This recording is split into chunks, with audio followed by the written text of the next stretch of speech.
বন্ধুরা, রাজ্যের মুখ্যমন্ত্রী দিল্লি যেতে এবার সরাসরি কড়া পদক্ষেপ কেন্দ্রীয় তদন্তকারী সংস্থা ইডির। আপনাদের জানিয়ে রাখি, দিল্লির মুখ্যমন্ত্রী অরবিন্দ কেজরিওয়ালকে এবার ইডি তলব করেছে।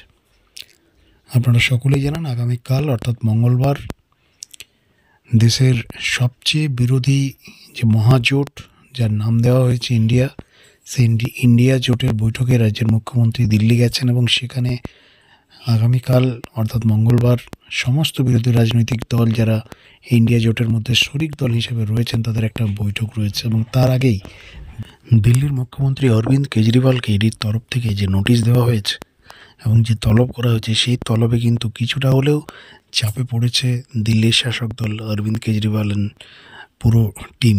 তার কারণ আপনারা সকলেই জানেন যে এর আগে দিল্লির মুখ্যমন্ত্রীকেও একাধিকবার তলব করেছে ইডি, তিনি ইডির তলবে হাজিরা দেননি। কিন্তু আরেকটা বিষয় আপনাদের জানাবো, সেটা হচ্ছে ইডির আগে অরবিন্দ কেজরিওয়াল অর্থাৎ দিল্লির মুখ্যমন্ত্রীকে সিবিআইয়ের পক্ষ থেকেও একবার ডাকা হয়েছিল এবং তিনি সিবিআইয়ের ডাকে সেই জেরার সম্মুখীন হয়েছিলেন এবং সেখান থেকে তিনি বেরিয়েও এসেছিলেন, কিন্তু ইডির তলবে তিনি যাননি।